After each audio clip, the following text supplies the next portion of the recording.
darating ang panahon. Ang totoo, Aklat, ha? ayon kay Lolit, naging syota niya ako. Oh. Yun ang pakulo niya. Paano nangyari? Nung maliit pa kami ni Lolit, may kaso na yan eh. Sexual harassment. Ako yung biktima. O pa-classmate? Ikaw yung ina-harass. Hindi ko masabing ano ko. Anong grade kayo noon? Grade 3, grade 4, grade 5. 3 years akong nilapastangan niya babae niya. Ang cute-cute ko kasi eh. Maaari pa malaman kung anong ginawa niya sa'yo? Hindi ko maalala, parang may pinainom sa akin eh. Salbayan eh. So, Nanay Lolit, sana nanonood ka. Ikaw naman ang umapila next week. Bukas ang pinto, Lolit. Bukas ang pinto. Pagpasok mo, isasara Ang namin. bintana. Walang hangin. Ang bubong ng Showbiz Central para sa'yo. Inspector Corpus. Oo, ano ba sabi niyo? Truth or lie? Truth din! Pero gusto mo sana magpalit ng sagot eh. Bakit? May nalalaman ka ba na Hindi, nakalimutan mo lang? Minsan nadadala lang ako ng mga chismis eh. Na-chismis. Pero alam kong hindi. Dahil sinaksak pa nga ni Joey ng Pencil. lapis sa hitayo si Lolit eh. Iba yung nasaksak ko. Yan naman ang unang kaso ko. Iba naman. Laila ang pangalan, Laila. Dahil lang ba yun? Grade 1 yung grade Di ba 1? si Lolit yun? Pareho kasing L eh. Nagsisisi Talaga ka mahilig ka sa L, ha? na lang. Okay. So may truth na tayo.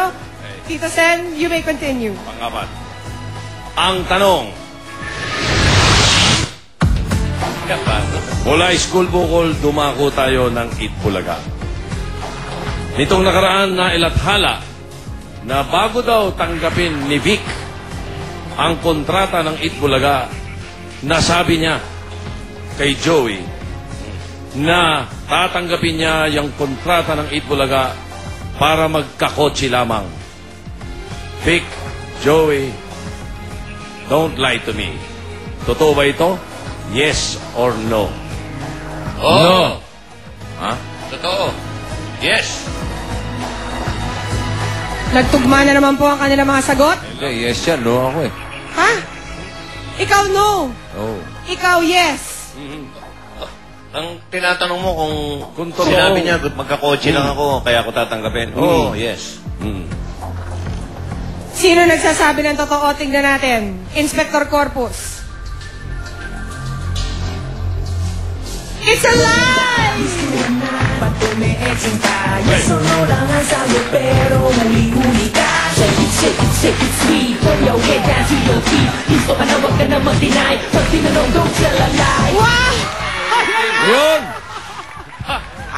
Maasenso na. Yung pinakamalaki pa. To the Walang nga highest kayo. level na to! Yung pinakamalaki pang...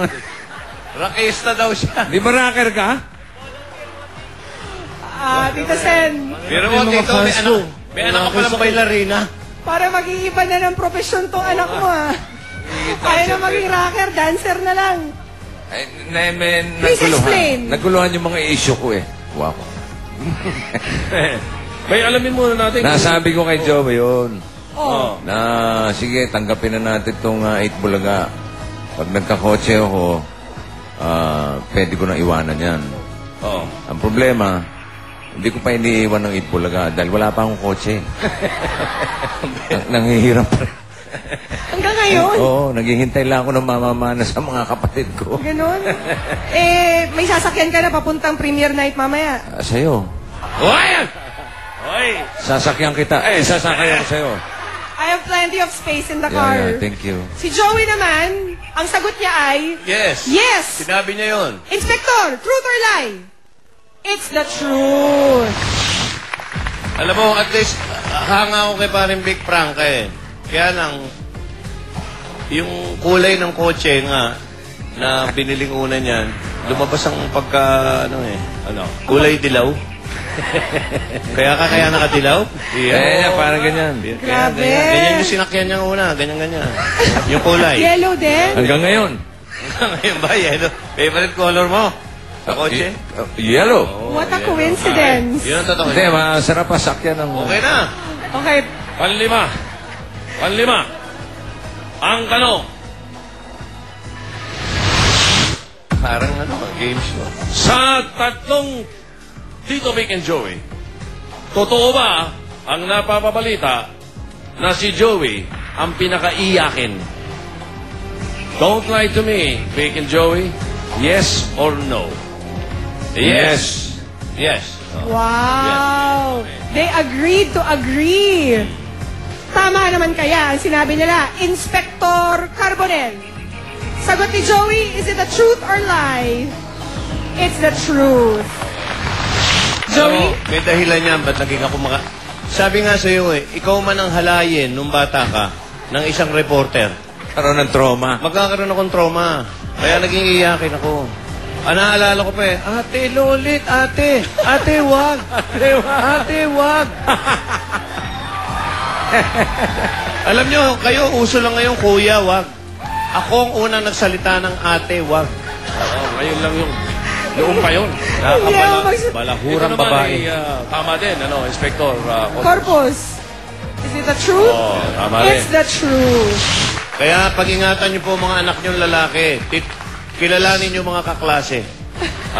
Sandali lang, Total, talagang nakikita kong very accurate yung lie Lie detector detector test. machines. At hindi, Mahirap pag sa tanang sinungaling buhay dito. ko, hindi pa ako magkakaroon ng pagkakataon na mailagay sa lie detector test. Dalawa, meron na akong personal na tanong kung pwede. Oh, by all means of transportation. Tapos Tito na, Sen. Tapos na. Hindi, sandali lang. Parang wala sa usapan Sige, to. cup na. Tapos mamaya, Mel and Joey na. Tapos, Wala tayong magagawa. Full house. Hindi, sandali lang to. Mabilis na mabilis ito. Ang tanong, Kanina yan? Joey, Kay Joey lang. Tig-isa kami. Labas ako dyan, ha? ikaw muna. Okay, sige. Nung araw, Nung araw. nagpo-poker tayo, Hmm. meron kang sigarilyo sa bibig.